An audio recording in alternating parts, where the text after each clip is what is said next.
Hello, my friend. Welcome to Flow with Jess.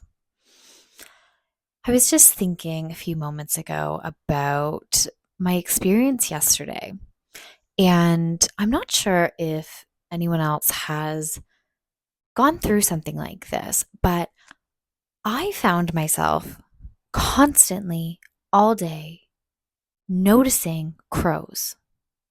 I have never in my life seen so many crows flying around.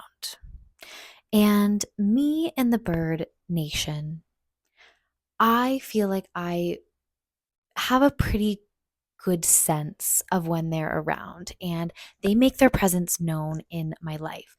But it's been fascinating because now that we're coming into spring, the windows are open a little bit more.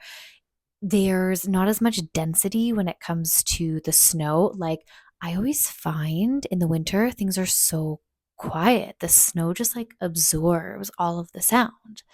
But in the springtime, there's just so much more to be heard. And where I live, there are a lot of cardinals, a fair amount of blue jays. I see robins.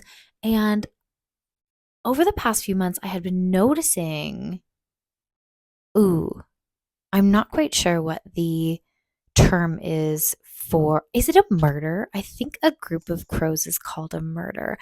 Um, I'll have to confirm that. But I have been seeing groups of crows kind of here and there. But yesterday, oh my gosh, there were so many crows, groups and groups and groups all day. And every time I looked out a window or I went for a walk, I saw so many of them. And I said to myself, like, what is the reason for this message? And or,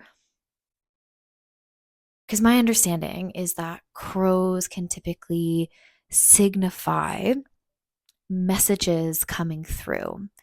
And I was sitting there thinking to myself, am I seeing all of these crows because the crows are the message? Or are the crows bringing me messages and the number of them indicating that there are so many more messages coming in?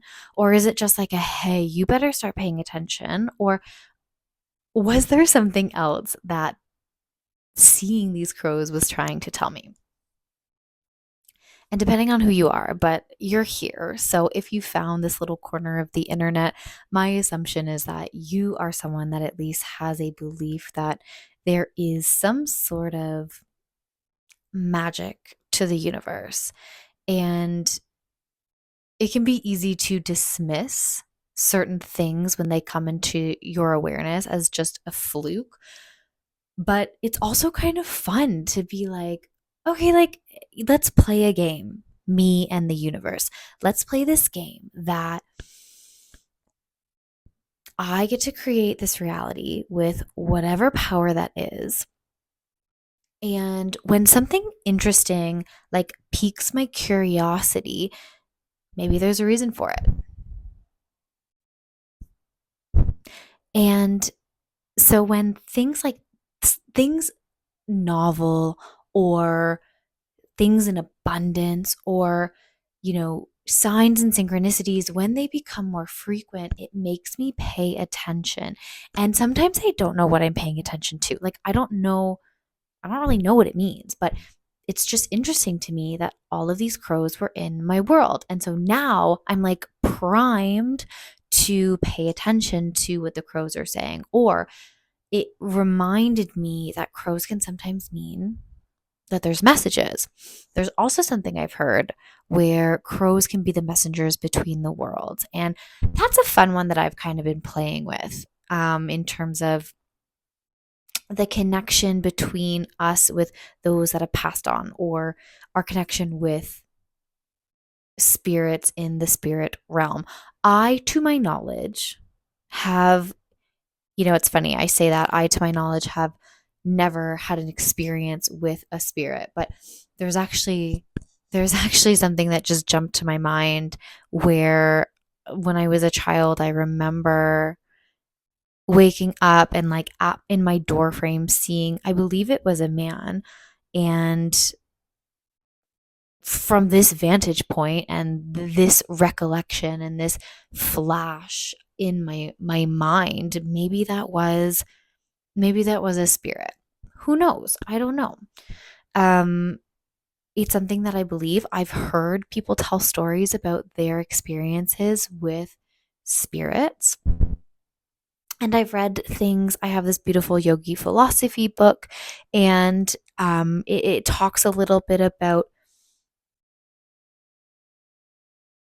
it does. It talks a little bit about the layers. I'm going to say that the layers of the onion that is the human. And there's different layers where when we pass on, there's different layers of ourselves. And according to this book, there is the first layer, there is an astral layer that sometimes can linger after someone passes. And if they are kind of stuck in this world, unfinished business, or they're having trouble releasing, then that can be the, I don't want to say the energy, but the layer of the human that can interact with someone who has a very attuned psychic abilities. Cool, right? I'll never claim to know what is true, but I love getting to hear about the different thoughts and the different experiences. And what I find really interesting about spirituality is that through different, like literally like millennia, right? How certain signs and symbols have gone through the test of time and continued to mean the same thing for different generations of people, in different stories and different myths, like the symbolism behind crows, the symbolisms behind the snake, the symbolism behind the butterfly. Like, it has been the same or very similar in Native American or in ancient Mesopotamia or all of these different places throughout the world, throughout time. The symbolism has remained the same or similar. And it just makes you think, like, wow, if us as a human race that has been, creating with the powers that be, have, come to this decision that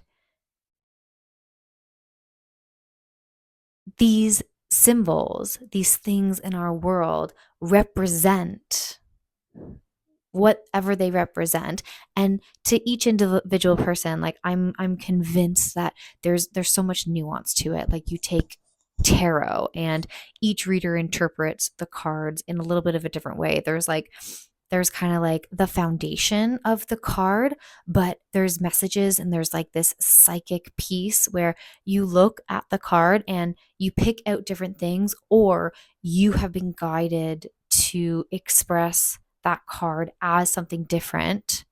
And depending on who you're reading for, like, there's just a lot of nuance to it. But it's fascinating how certain things have represented certain things for so long. Makes you think about how time is super timey-wimey. Wibbly wobbly, timey-wimey stuff, you know? If anyone gets that reference, please let me know. I hope I said it right. I tend to not do references properly. But yeah, that's wild. It's wild. So yeah, I've been seeing a lot of crows, and I'm interested to see if it like progresses into anything, or if it was just kind of like if it was a one day thing. Um, we'll see. We'll see what happens. Really happy to be recording today. I've been challenged with not recording every day, but I was listening to one of my most frequently listened to content creators, Sarah Boschko, and she was like, post every day. I mean, in a nutshell. But she was like, you got to do it every day. Like, I'm going to save you time and money. You're watching all these you want to watch these courses, you want to pay for these coaches, and you're trying to grow your channel, you're trying to get your message out there, you're trying to do something when it comes to creating a presence online, like post every day. And I was like, yeah, I know. I forget sometimes. I had set the intention back in September to post every day for a year, and I kind of like went back on that, and I have a hard time with commitment sometimes. I'm trying to be devoted to my life, and there's so many pieces to my life, and I feel so I'm blessed and fortunate. Like, I don't want to sit here and like spew all of these things that I'm grateful for. I don't I'm not called to do that, but there's so many pieces of my life, and I feel like my life is so full that sometimes I struggle with doing all of the things that I really like to do. And I sometimes talk about the pie chart of my life, and I feel like the segments they shift like every single day, which is why I have such a hard time when people are like, in order to do XYZ, you have to like be so rigid and dedicate 90 days and do this exact same thing. I struggle with that. Like, I cycle through all of the tools in my toolbox. And depending on the day, like, I'm just guided to do certain things. And sometimes I just avoid it all. And then I'm like, girl, why didn't you do that? And it's a good reminder that I need to be dedicated to do something and to show up. But yeah, I struggle to do everything on this like list. And that's okay. That's okay. But I really want to show up online, and I really want to express myself and have these like great conversations because I really enjoy it, and it's been such a fun experience getting to chat about these topics that I struggle sometimes to chat about in my everyday life. So often I feel like this black sheep, or people aren't going to quite, I think that people aren't going to respond to these ideas in spirituality, and sometimes it just like doesn't come up in conversation, or I struggle to bring them up in conversation. I don't know how they're going to land.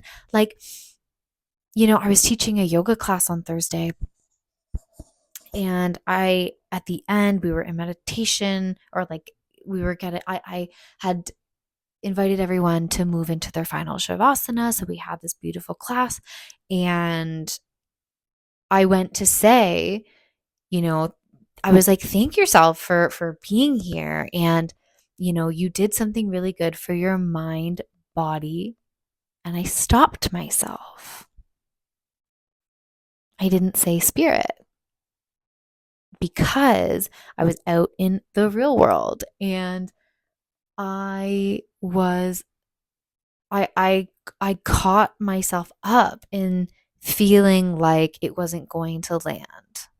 But really, it would have been fine. And really, I know many of these women have a spiritual practice, and they're at least aware. They've known me long enough that they know that I like drizzle in little pieces of, the woo woo, if you will. But I caught myself. And then, like, literally right away when I stopped, I was like, body, mind. And I paused and I was like, girl, why didn't you just say it? Why didn't you just say it? Like, be you out in the world, just like you would if you were on a YouTube video. Like, just be you, be authentic at every opportunity, because you have to. You don't have to, but like you have to, because you do not want to end your day being like, I wish I did this. I wish I had shown up fully. And that's what I'm playing with, my friends. So thank you so much for being here. Thank you for listening. It means the world to me that you would spend your time and energy listening to my words. And I hope that they served you in some way. I hope that they made you think. I hope that they evoked something in your spirit. And if it didn't, that's okay too. Have a beautiful rest of your day, and I will see you again soon.